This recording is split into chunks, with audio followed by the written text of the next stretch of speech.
Welcome back. Today we're going to talk about Chapter 15, To Kill a Mockingbird. I want to do a couple things here. One, give you an overview of the chapter, and then two, give you some analysis of the chapter as well. So Chapter 15, summer moves along, a week goes by.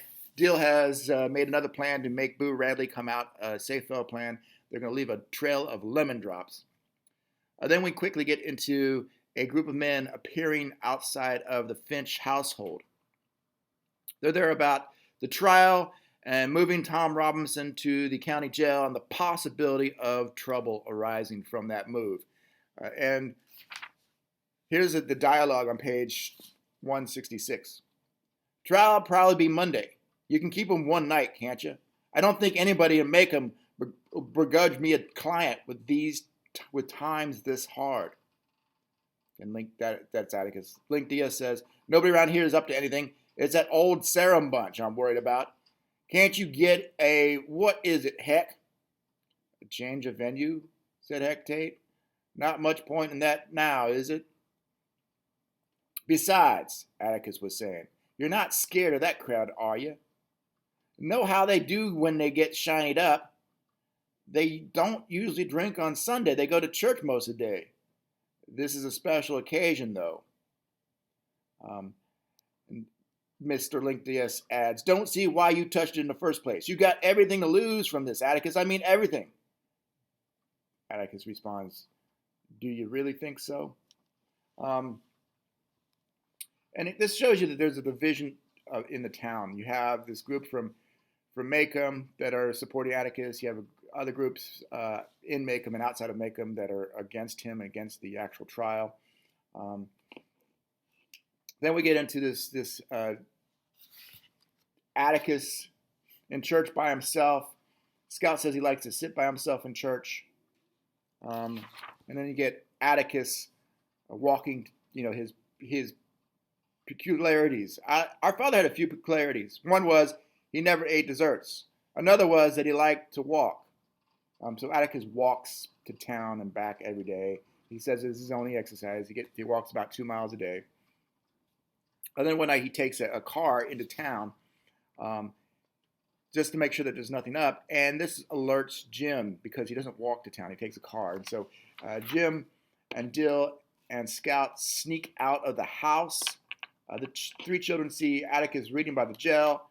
And then when they're about to leave, they see 4 dusty cars pull up. And a bunch of men get out. And they ask, a few questions. He's in there, Mr. Finch? You can turn around and go home, Walter, Atticus said pleasantly. Heck Tate's around here somewhere. The hell he is, said another man.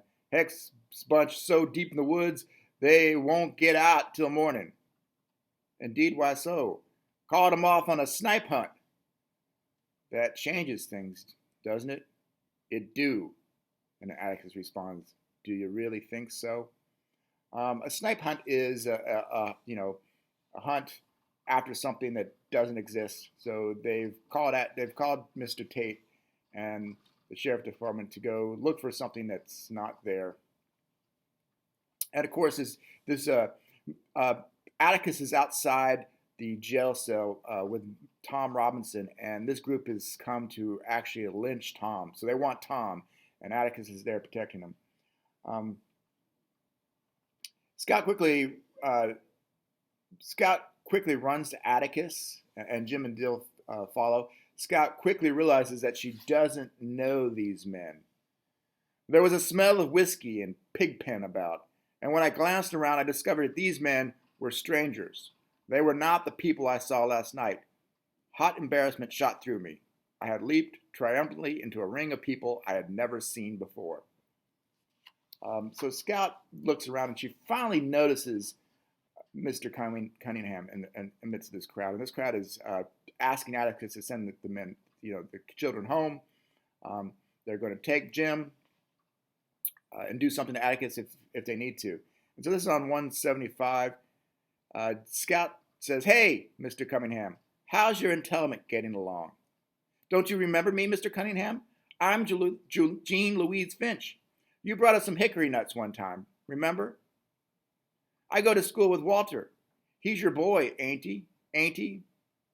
He's in my grade, and he does write well. He's a good boy, a really nice boy. We brought him home for dinner one time. Maybe he told you about me. I beat him up one time, but he was real nice about it. Tell him hey for me, won't you? And then she goes on to Atticus had said it was a polite thing to talk to people about what they were interested, not in what you were interested in. And Scout continues, entailments are bad. Well, Atticus, I was just saying to Mr. Cunningham that entailments were bad and all that, but you said not to worry. It takes a long time sometimes, that you'd all write it out together. And then finally, Scout, this Atticus's lesson about talking about what other people are interested in really pays off here, because Scout tries to talk to Mr. Cunningham about things he might be interested in, his entailment case, his son. And this brings Mr. Cunningham out of this fog of anger and wrath, and brings him to his senses, and he has the mob leave. And we have the ending of the chapter with Atticus and the kids walking home. So let's talk about a few things here. Some analysis. Note that we haven't talked much about types of conflict, but one of the big types of conflict in this book is person versus society. Racism is a societal conflict. Racism is something that is put in place by society. There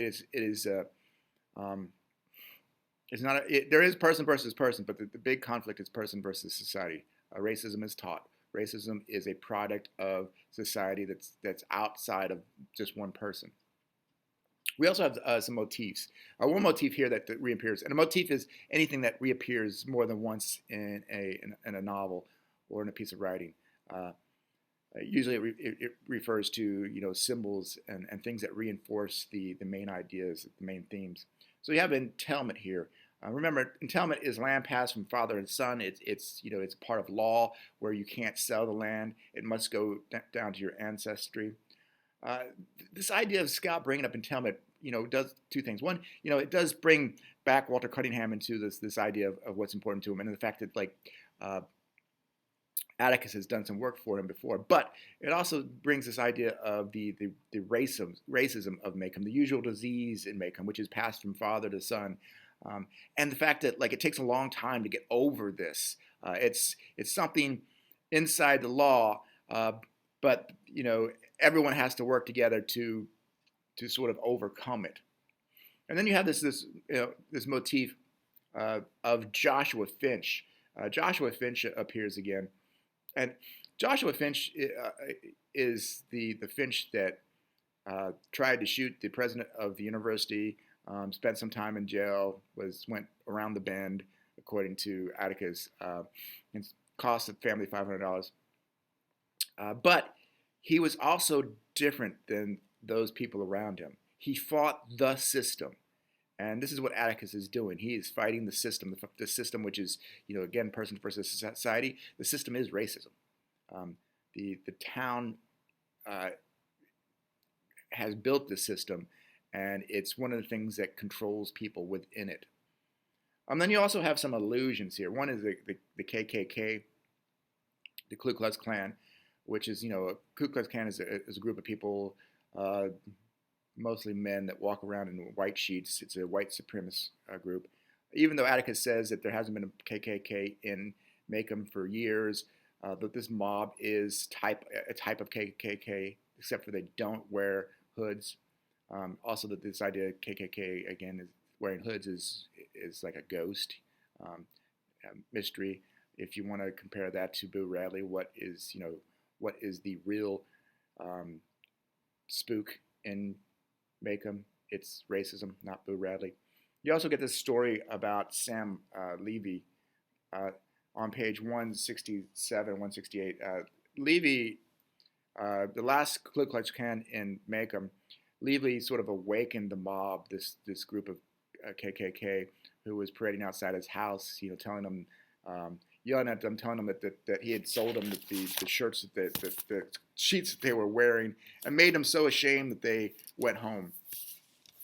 This really is what happens with Scout. Scout awakens the mob, makes them ashamed of themselves of what they're going to do, and they go home.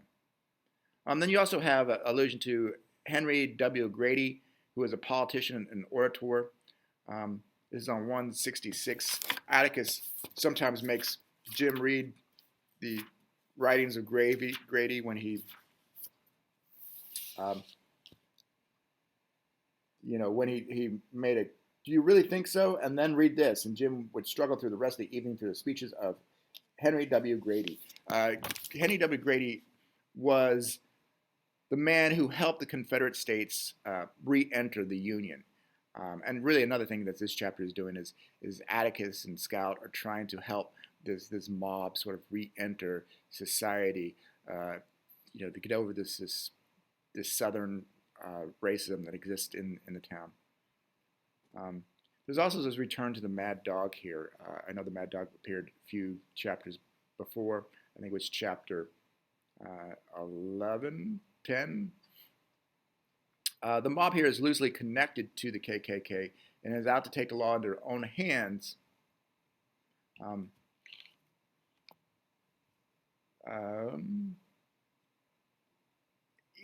So you have the Mad Dog. The mob here is loosely connected to KKK and out to take the law into its own hands, and even hurt Atticus, someone who's helped them from time to time. It's like they've lost their mind. So here's Atticus is actually their friend. They're out to get Tom Robinson, take Tom Robinson from jail. They're acting without thinking, just like the Mad Dog. They're delusional. You also have this checker metaphor here, this checkers metaphor that Atticus, it's also a motif, says over and over again in the chapter. Do you really think so? It's sort of a strategy. You move there and I'm going to take your piece, jump you. This idea that Atticus is seeing the board ahead of time, seeing what is going to happen next, and it's sort of a warning, but also, again, this, Scott, you really want to move there? And then when you move, boom, boom, boom, I'm taking all your checkers. He says this a few times. When Mr. Link Diaz says, you have everything to lose from this case, Atticus says, do you really think so? Meaning that he doesn't. I mean, he has everything to gain. I mean, yes, it's going to affect his family, but yes, in the long run, what is the town going to gain from this court case? And he even says, this on page 167. Link, that boy might go to the chair, but he's not going until the truth's told. And you know what the truth is. So the truth is what's important. He has everything to gain from the truth. The town has everything to gain from the truth. He also says that to the mob who comes to get Tom Robinson out of the jail when the gang has told them that they've sent Hecate on a wild goose chase or a wild snipe chase in this instance. And Atticus says that changes things, don't it? It do. You really think so? It doesn't, because Atticus is there to protect his client, and he's going to do anything he can to protect him. You also have this return to the lesson that Scout learned earlier. In chapter 3, we get Atticus talking to Walter Cunningham Jr., the son, about what he's interested, which is the farm. And Scout learns this lesson and uses it here, talking about what someone else is interested in. And it saves at least Tom Robinson's life, and maybe some injuries to her father, Atticus. So the purpose of this chapter really is to show the heightened tension of the town over Tom Robinson's case. The town is divided up into fractions. Shown in this chapter, you have Hecate and friends of Atticus, surrounding him, and you also have this group from Old Sarum, which is just a part of perhaps the larger group of people who disapprove of what Atticus is doing. Disapprove so much that they're willing to go beyond the law to do something to Tom Robinson. Finally, you have some new characters that are sort of introduced. You have Mr. Underwood, who is a newspaper man, the Macomb Tribune. He writes most of the articles. The stories come to him. He has a shotgun uh, aimed at the mob to sort of protect Atticus during the jail scene. Uh, he doesn't say anything, but again, the lengths that he will go to, uh, this division to pull a gun out on someone is interesting. He's also on Atticus's side, even though he is, you'll find out later that has racist views and racist ideas. You also have Mr. Link Diaz. He is Tom Robinson's employer. He is one of the people outside of Atticus's home, talking to Atticus about the the trouble that is arising. And finally, we learn a little bit more about Atticus. About perhaps some of his habits that we haven't seen. Sitting alone in church by himself. Interesting for Atticus to do. It's probably the one time where he's not with his family or not with his work in church. His duty to God is fairly important to him, apparently. You also have his habit of walking to and from work, and his willingness to protect his client by spending the night outside the jail, knowing that something might happen. All right, finally we have the themes of this chapter. The meaning of duty is pretty apparent with Atticus and his duty towards his client, even Jim and Scout's duty towards their father and their family. But you also have this idea of racism, prejudice, this group of people from Old Sarum, and what they're willing to do, or the extent they're willing to do to go and lynch Tom Robinson for what Tom has been accused of. All right, that's it for chapter 15. Hope it helps. See you tomorrow.